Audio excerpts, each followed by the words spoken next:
সারা রাত ধরে সন্ত্রাসী সংগঠন ছাত্রলীগ যাকে নির্যাতন নিপীড়ন করে হত্যা করেছিল, আমরা সেই শহীদ আবরার ফাহাদের উত্তরসূরি প্রিয় কুষ্টিয়াবাসী, সেই শহীদ আবরার ফাহাদের মাটিতে আমরা দাঁড়িয়ে রয়েছি, শহীদ ইয়ামিনের মাটিতে আমরা দাঁড়িয়ে রয়েছি।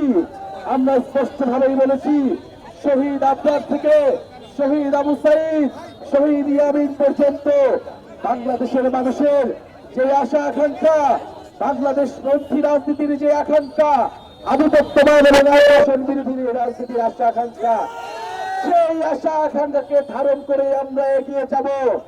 আমরা ভারতীয় আধিপত্যবাদের বিরুদ্ধে আবরার ফাহাদের পথ ধরে লড়াই করেছি।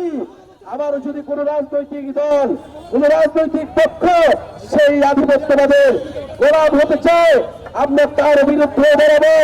বাংলাদেশের জনগণ তার বিরুদ্ধে প্রতিরোধ তৈরি করবে। আমরা স্পষ্টভাবে স্লোগান তুলেছি, গোলামি নয় আজাদি চাই। আমরা ভারতের গোলামি থেকে আমরা মুক্তি পেয়েছি, দিল্লির গোলামি থেকে আমরা মুক্তি পেয়েছি। আমাদের আগামী দিনে বাংলাদেশ স্বাধীন হবে, সার্বভৌমভাবে মর্যাদার সহিত আমরা দাঁড়াবো। আমরা আমাদের রাজনীতি, আমাদের রাষ্ট্র বিনির্মাণ করব। কুষ্টিয়ার আবরার ফাহাদ, কুষ্টিয়ার শহীদ ইয়ামিন আমাদেরকে সেই শিক্ষা দিয়েছে। আমরা সেই আশা আকাঙ্ক্ষাকে ধারণ করি, সেই চেতনাকে ধারণ করি। আপনারা কি শহীদ আবরার ফাহাদকে ধারণ করেন? শহীদ ইয়ামিনকে ধারণ করেন? শহীদ আবরার ফাহাদের স্ট্যাটাস মনে আছে আপনাদের? সেই একটা শুনে যখন বাংলাদেশের মানুষ কথা বলতে পারত না, দিল্লির আধিপত্যবাদের বিরুদ্ধে কথা বলতে পারত না, তখন আবরার ফাহাদ আমাদের নদীর চুক্তি নিয়ে, আমাদের পানির ন্যায্য হিস্সা নিয়ে ফেসবুক স্ট্যাটাস দিয়েছিল, আমাদের বন্দর নিয়ে স্ট্যাটাস দিয়েছিল, বাংলাদেশের জনগণের স্বার্থের পক্ষে স্ট্যাটাস দিয়েছিল।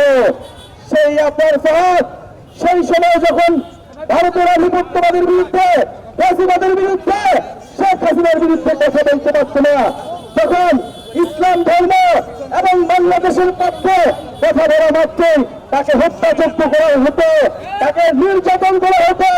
শহীদ আবরার ফাহাদ সেই সময় মুখ খুলেছিলেন। আমরা সেই শহীদ আবরারের পথ ধরে শহীদ ইয়ামিন পর্যন্ত জুলাই গণঅভ্যুত্থান, প্রতিবাদ, আধিপত্যবাদ বিরোধী যে লড়াই সংগ্রাম, সেই লড়াই সংগ্রাম চালিয়ে যাব। নতুন সংবিধান বিচার এবং সংস্কার না হওয়া পর্যন্ত কুষ্টিয়াবাসীকে সেই সংগ্রামে আহ্বান জানাচ্ছি। এবং শহীদ আবরার ফাহাদ, শহীদ ইয়ামিন তাদের আশা আকাঙ্ক্ষাকে ধারণ করে কুষ্টিয়ার মানুষকে সাথে নিয়ে আমরা কুষ্টিয়াবাসীর জন্য, সারা দেশের মানুষের জন্য একটি বৈষম্যহীন গণতান্ত্রিক বাংলাদেশ উপহার দিব। এই প্রত্যাশা ব্যক্ত করে আমরা আজকে আপনাদের কাছ থেকে বিদায় নিচ্ছি। আপনারা আমাদের জন্য দোয়া রাখবেন।